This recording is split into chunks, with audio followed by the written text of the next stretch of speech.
Oui, le pays venait de voter dans un climat plutôt apaisé, mais il faut dire que c'était un calme apparent parce que Salah le disait tout à l'heure, le principal parti ne participait pas à ces élections et il y avait aussi une inquiétude, une tension liée au fait que juste avant le démarrage de la campagne, le gouvernement d'Embalo lui-même avait dit avoir déjoué une tentative de coup d'État. Donc il y avait dans l'air, j'allais dire, un fond de tension, un fond d'inquiétude.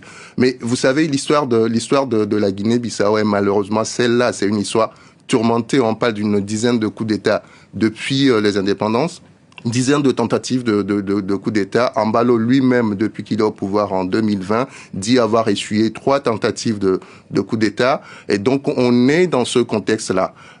Déjà en 2023, fin 2023, novembre 2023, une tentative de coup d'État avait là aussi été annoncée et ça avait conduit à l'exil l'ancien Premier ministre qui est aujourd'hui la figure du PAIGC, le principal parti d'opposition. Et Umaro Embalo Sissoko lui-même est arrivé au terme de son mandat, de son premier mandat, en février dernier, et a malgré tout poursuivi cette mandature. Donc on était dans un contexte qui, si vous voulez, se prêtait à ce qui se passe aujourd'hui. Voilà, donc situation toujours très précaire en Guinée-Bissau. On ne sait pas si c'est un coup d'État à proprement parler, puisqu'on ne sait pas qui est derrière difficile. Ces fusillades autour du palais présidentiel. D'ailleurs, autour également de la commission électorale, me semble, d'après l'AFP. Exactement. En fait, il y a quelque chose d'assez surprenant dans l'histoire quand même, il faut le noter. C'est la personne renversée qui appelle les médias pour annoncer qu'elle a été renversée, qu'elle a été mise aux arrêts par l'armée.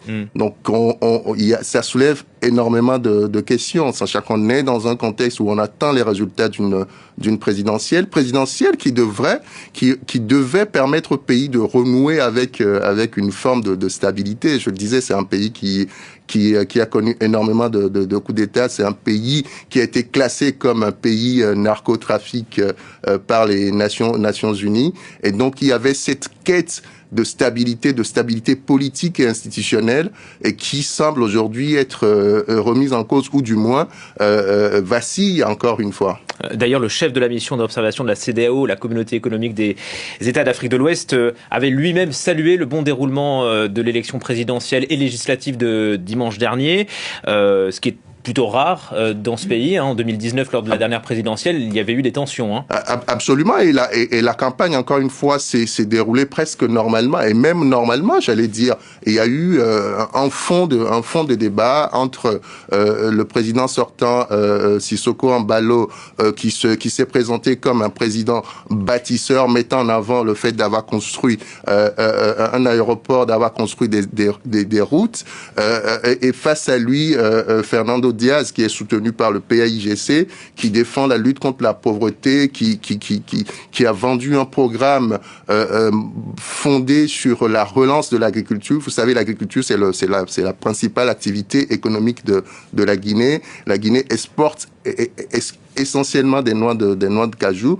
Et donc, il y avait ce fond de débat là entre celui qui se définissait comme président bâtisseur et rassembleur, et cette force d'opposition qui, malgré l'éviction du PAIGC, s'est rassemblée autour d'un candidat, d'une figure, pour tenir tête finalement, pour tenter de renverser, j'allais dire, le bras de fer en sa faveur. Donc, dans ce contexte-là, on pensait qu'on allait finalement passer dans une nouvelle ère en Guinée qui serait marquée par une stabilité politique et institutionnelle. Mais il faut croire que c'est... Ça semble dérailler. Les faits, on les rappelle. Donc, selon le président Embalo, à midi, il a été arrêté dans son palais présidentiel, dans son bureau. Il n'est pas le seul. Le chef d'état-major général des armées, ça c'est ce que dit Jeune Afrique. Le vice-chef d'état-major, mais aussi le ministre de l'Intérieur, également arrêté en même temps que lui. des tirs, pour le moment, les tirs ont cessé, c'est ce que dit l'agence France-Presse. On est habitué à Bissau, hein, dit un passant à l'agence France-Presse, vous le disiez, c'est monnaie courante, malheureusement. Oui. Et en fait, ça donne raison finalement à l'un des candidats qui est le prédécesseur de Umaru Sissoco Embalo, qui lui-même était en liste. Je parle de José Mario Vaz, qui était l'ancien président. Pendant cette campagne, il a insisté sur le fait que l'armée devait se tenir à l'écart du jeu politique, du jeu électoral, pour que les choses puissent se dérouler normalement, sans effusion de sang. Bon, là, on n'est pas encore dans une situation où on parle d'effusion de sang, mais il y a une vraie inquiétude quand même.